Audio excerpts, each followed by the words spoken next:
గెలుపు ఓటమిల కలయికే ఈ జీవితం. గెలవాలి అంటే ఎంతో కృషి, కష్టం, ప్రయత్నం, పట్టుదల, శ్రమ కావాలి. మరి ఓడిపోతే ఏం కావాలి?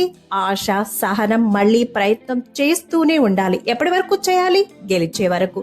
ఏం చేయాలి? ప్రయత్నం చేస్తూనే ఉండాలి. ప్రయత్నం ఎలా చేయాలి? ఆపకుండా, అలసిపోకుండా చేస్తూనే ఉండాలి. అలా కాకుండా నా వల్ల కాదు అంటే నాశనం తప్పదు. గెలుపు కోసం ఏమి చేయాలి? ఓటమిని ఎలా తీసుకోవాలి? గెలవాలి అంటే ఏది ముఖ్యం? సాకులతో గెలుపుని చేరుకోగలవా? గెలుపును ఎలా ఆస్వాదించాలి అనే విశేషాల సమాహారమే ఈ video. Welcome back to Maruti Telugu motivational and moral channel. నేను మీ సత్య ఉమ్మిటి.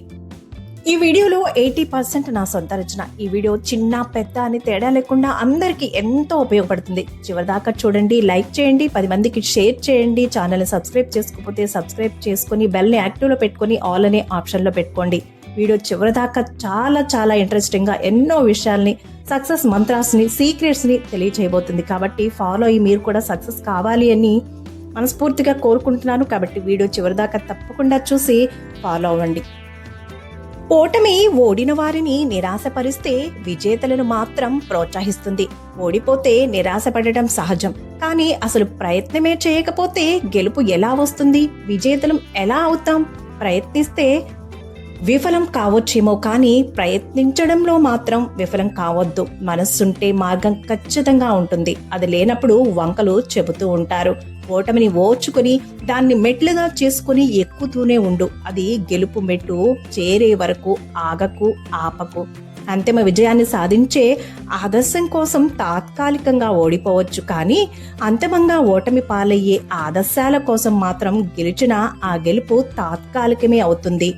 ఓడిన ప్రతిసారి రెట్టించిన ఉత్సాహంతో అలుపుని అదుపు చేస్తూ కసిగా ప్రయత్నిస్తూ ఉంటే అంతిమ విజయం తథ్యం సుమా.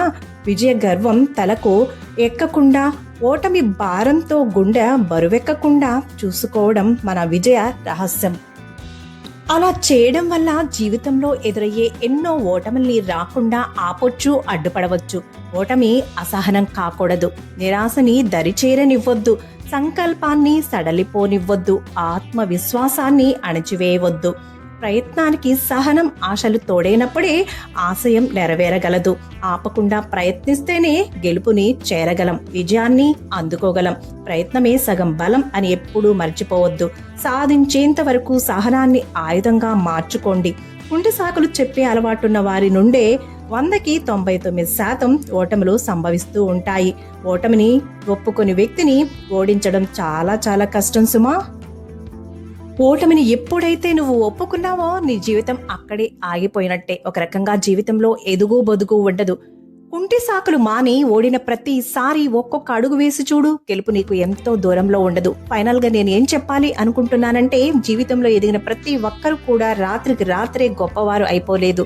ఎన్నో ఓటముల తర్వాత, ఎంతో కృషి తర్వాత, ఎంతో కష్టం తర్వాత, ఎన్నో అవమానాల తర్వాత ఉన్నత స్థానాన్ని చేరుకున్నవారే. ఒక చిన్న ఎగ్జాంపుల్ చెప్పనా? ఈరోజు మనందరి ఇళ్లలో వెలుగు నింపుతున్నటువంటి ఒక చిన్న బల్బు వెనుక ఎంత కృషి, ఎంత పట్టుదల, ఎంత కష్టం, ఎన్ని ప్రయత్నాలున్నాయో మీలో ఎంతమందికి తెలుసు? దాన్ని కనిపెట్టింది ఎవరో కూడా మనకు తెలియకుండానే దాన్ని రోజు మనం వాడుకుంటున్నాం కదా. థామస్ ఆల్వా ఎడిసన్ అనే సైంటిస్టు గారు వేల ప్రయత్నాల తర్వాత, దాదాపు 1000కి పైగా ప్రయత్నాలు చేయగా బల్బును కనుక్కొని ఈరోజు మనందరి ఇళ్లలో, మనందరి జీవితాల్లో వెలుగును నింపుతుంది. ఆ రోజు ఆయన పడ్డ కృషి, చేసిన ప్రయత్నానికి ఫలితమే ఈరోజు ఈ బల్బు. నేను చెప్పేది ఏంటి అంటే, ఓడిపోయిన ప్రతిసారి కూడా ఎంతో పట్టుదలతో, నిరాశ నిస్పృహలకు లోను కాకుండా ప్రయత్నిస్తూనే ఉండాలి. ఆ ప్రయత్నం ఎప్పటి వరకు కొనసాగాలి అంటే గెలిచే వరకు. చివరిగా ఒక్క మాట, ఎంత ఎదిగినా సరే ఒదిగే ఉండు. గెలుపు అహంకారంగా మారిందా నీ పతనం మొదలైనట్టే అని గుర్తుంచుకో. ఎంత ఎదిగినా నువ్వు ఎక్కడ నుంచి వచ్చావో దాన్ని ఎప్పుడూ మరవద్దు. నీ విజయం అందరికీ ఆదర్శం కావాలి. అందరినీ చేరదీయాలే తప్ప గర్వంతో, మిడిసిపాటుతో అందరినీ దూరం చేసుకోవద్దు. మరో చక్కటి వీడియోతో మీ ముందుకొస్తాను. Thank you for watching. ప్రయత్నం గెలిచే వరకు ఆపకండి. All the best for your success friends. Keep smiling.